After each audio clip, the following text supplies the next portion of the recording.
Embracing Uniqueness. Homeroom Guidance for Grade 7. Quarter 1, Module number 3.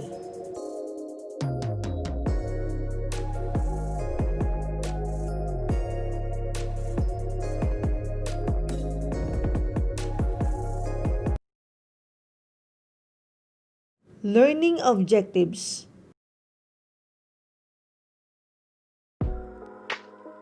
At the end of the session, you are expected to be able to distinguish your own uniqueness and the characteristic of your own immediate others or your family members. Identify actions that show respect for individual differences as observed in the family interaction.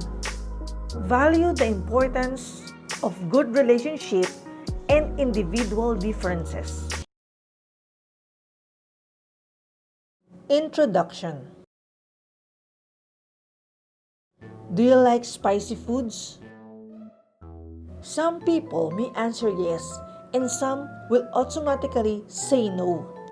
Those who say no might dislike it because of the burning sensation it gives to the mouth, while some can't handle it at all.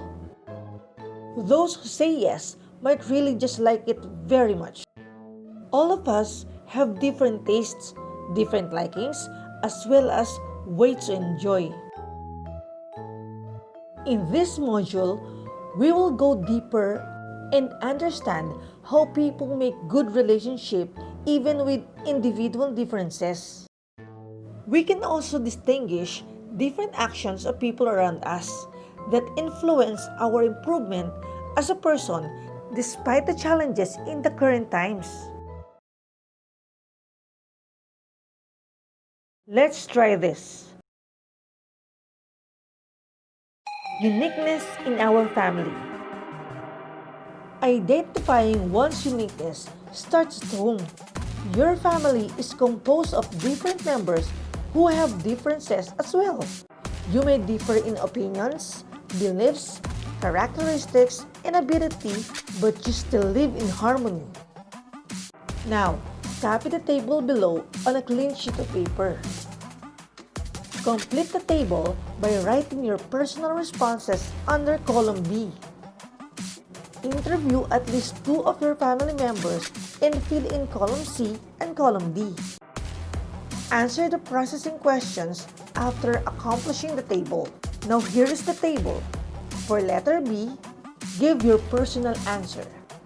Your favorite food, your favorite TV show, your hobby, your favorite subject, your talent, what makes you happy, and what makes you angry.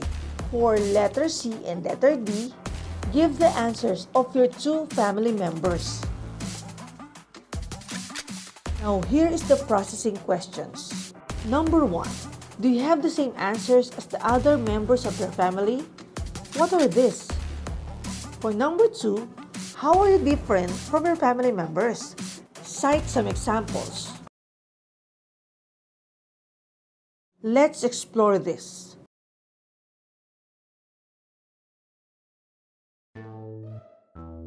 What will you do?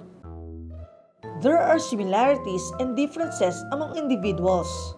Some of these are obvious, others are not.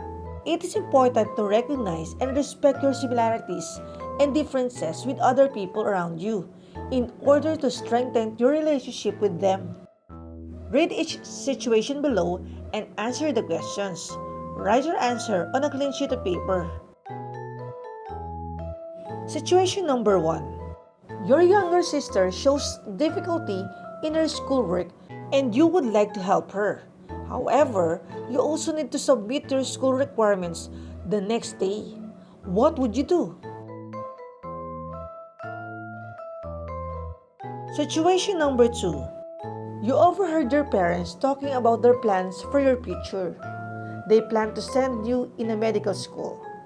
In silence, you were determined to be a fashion designer. How would you tell your parents about your dream? Situation number 3. Water supply in your area is very limited. You share the little supply with the rest of your family.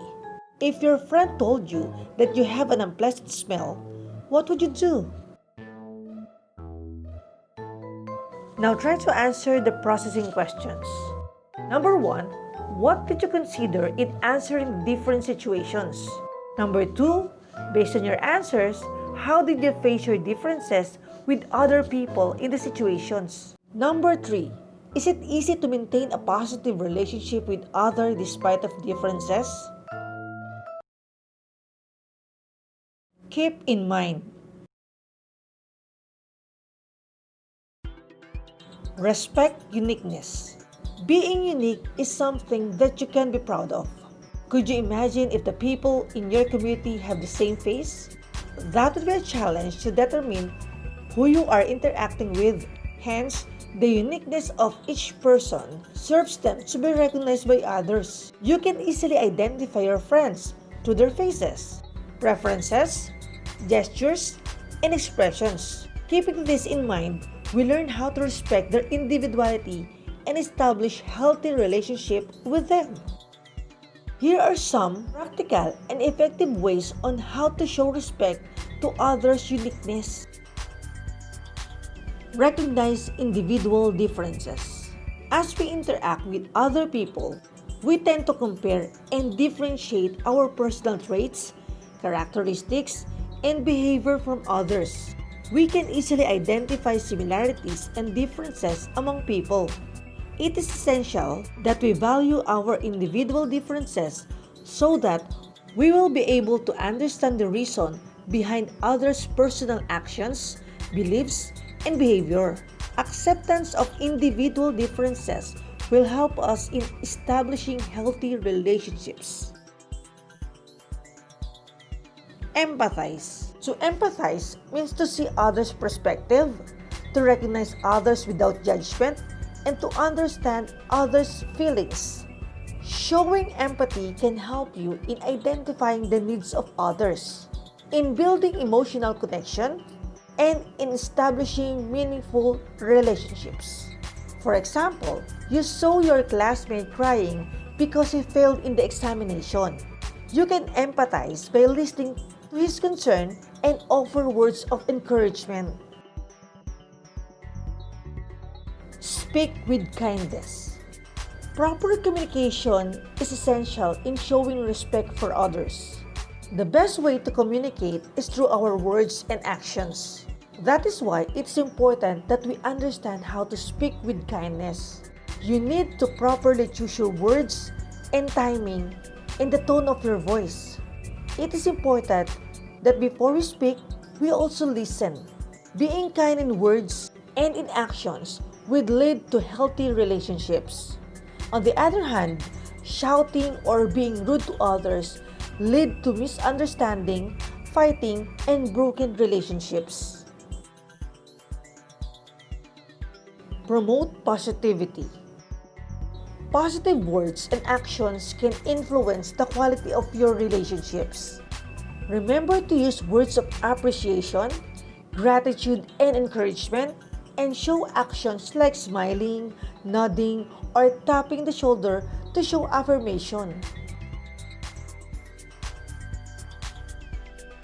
Express personal thoughts and feelings in an appropriate manner. You can express your thoughts and feelings by communicating with your family members, teachers, friends, or other people whom you trust. You can also have a personal journal or an e-journal in your mobile phone. You can also express your thoughts and feelings through creative arts. Expressing thoughts and feelings in an appropriate manner will promote personal growth, harmonious relationship, and respect for others' uniqueness. Care to show compassion. Caring to show compassion is also showing respect for others. The best way to show compassion is to be a friend. Being a friend means being a good listener, showing good example, having concern for the welfare of the others, and providing support during times of difficulty. Treat everyone with sincerity. Treating everyone with sincerity means being honest in our words and actions. We can show sincerity by keeping our promises, giving honest comments, being consistent in our behavior toward others, and accepting our personal limitations. However, we need to be mindful on how we express our sincerity to still emphasize our good intention. You can do it. Strengthening relationships amidst diversity. Choose a word from the box below and give an example on how you are going to use it to promote respect for individual differences and healthy relationship. Write your answer on a clean sheet of paper. Respectful, helpful, thoughtful, cheerful, approachable, honest, resourceful, energetic, organized, creative, focused, and calm. What I have learned. Answer the following questions on a clean sheet of paper. For number 1, how will you promote good relationship in your family? Number 2, how will you inspire others to respect individual differences? Share your thoughts and feelings. On a clean sheet of paper, create a slogan about embracing the uniqueness of every person. You may use different art materials that you have at home. Below is the sample of slogan. Now try to reflect on this. Every person has a unique fingerprints. No two persons can have similar prints. Similarly, every person is unique. One should not try to be like other, but bloom in its own uniqueness.